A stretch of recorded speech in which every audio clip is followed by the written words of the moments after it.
Selamat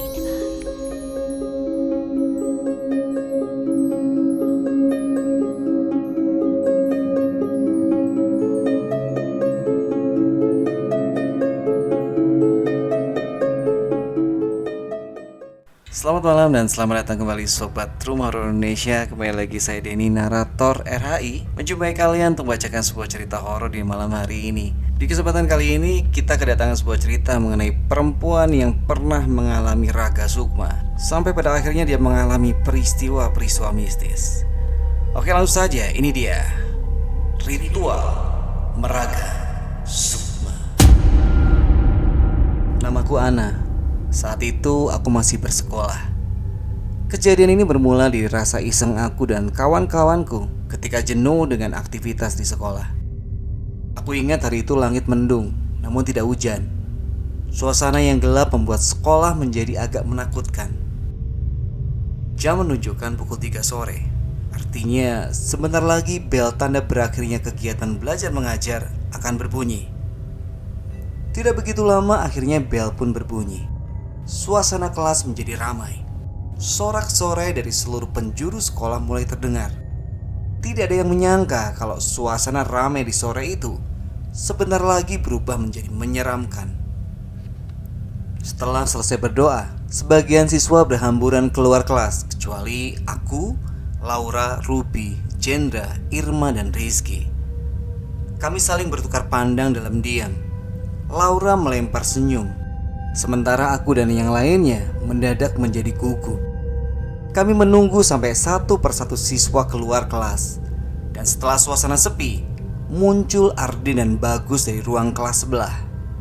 Sekarang kami sudah lengkap. Kelompok kami ada 8 orang.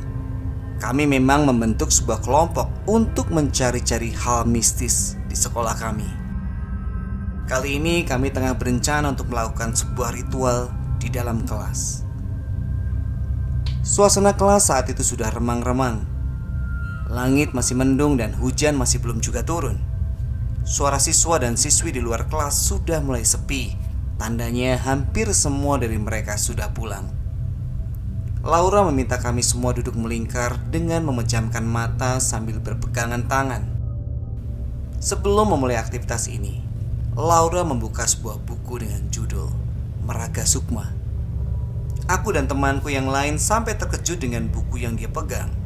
Setauku, meraga sukma adalah aktivitas melepaskan roh dari badan, dan roh kita bisa berjalan-jalan ke tempat yang kita mau. Belum pernah di antara kami berdelapan yang melakukan hal seperti ini sebelumnya. Melihat kami semua panik, Laura menyuruh kami tenang dan berkata kalau dia hanya ingin mengajak kita latihan konsentrasi berdasarkan petunjuk di buku itu. Seperti biasa, dia mampu meyakinkan kami semua. Kami berdelapan mulai duduk melingkar dan mengosongkan pikiran lalu memejamkan mata. Kami berkonsentrasi sesuai dengan petunjuk yang ada di dalam buku itu. Aku mulai memejamkan mata dan mulai menghitung mundur dalam hati. 199, 98, dan seterusnya. Suasana menjadi hening. Tidak ada suara apapun yang terdengar di sekitar kami. Namun sesekali sayup-sayup aku mendengar suara anak-anak yang sedang berlatih basket di lapangan.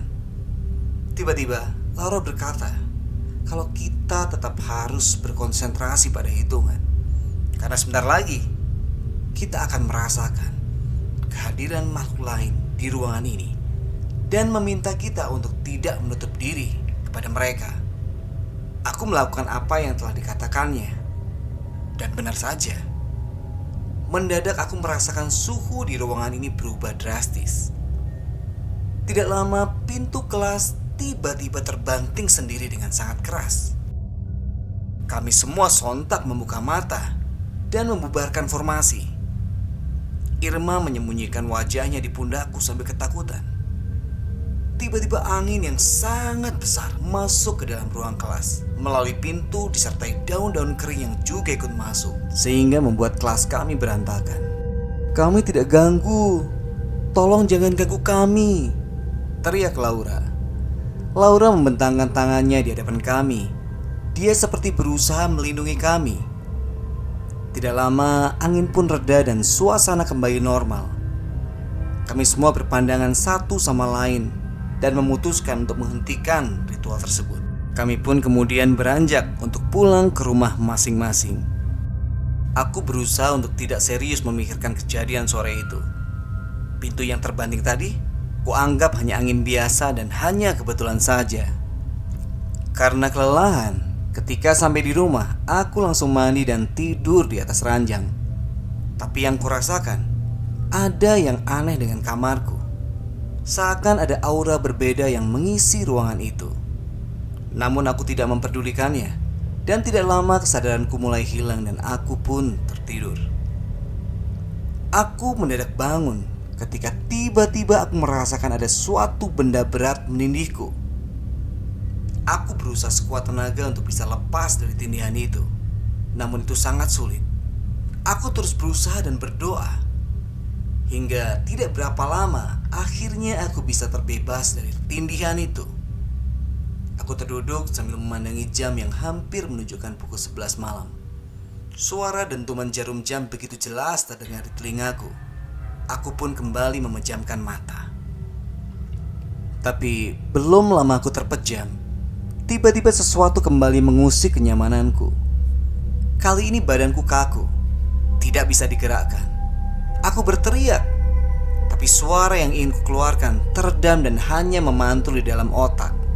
Aku pun berusaha untuk berontak. Sedikit demi sedikit aku berusaha menggerakkan tangan dan kakiku. Namun semua itu terasa sulit. Aku pun berdoa dalam hati, meminta kepada Tuhan supaya aku dibebaskan dari gangguan itu. Akhirnya dengan susah payah, tanganku perlahan-lahan berhasil aku gerakan dan bisa menyentuh sudut ranjang. Namun tiba-tiba tanganku menyentuh sesuatu yang aneh. Setelah kulihat, itu adalah sebuah wajah pria berbalut kain putih yang tanpa kusadari tengah tidur telentang di sebelahku. Wajahnya hancur.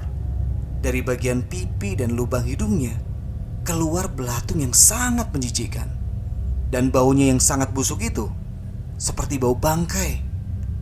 Bau ini membuatku seakan ingin muntah. Itu pocong. Dan aku berteriak minta tolong. Namun tiba-tiba semuanya menjadi gelap.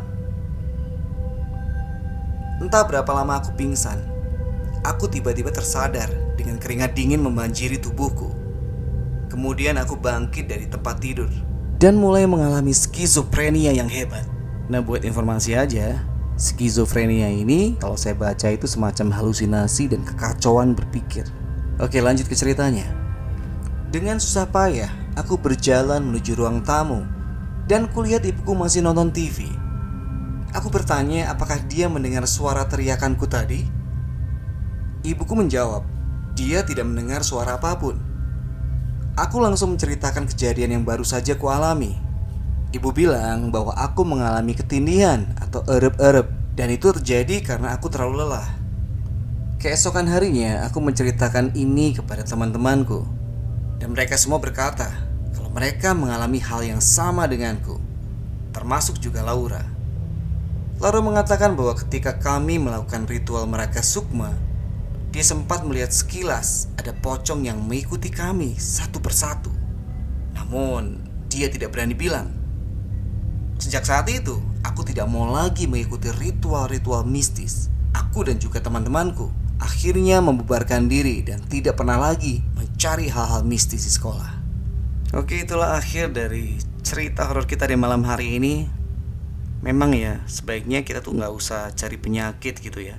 Coba-coba ritual, apalagi di tempat-tempat seperti di sekolah, di rumah kosong. Gak usah lah yang kayak gitu. Kalau kalian punya cerita mistis atau pengalaman mistis, bisa kalian bagi di denny.tristanto1104@gmail.com. Semoga kalian terhibur dengan cerita tadi. Sampai ketemu di cerita berikutnya. Selamat malam, selamat beristirahat.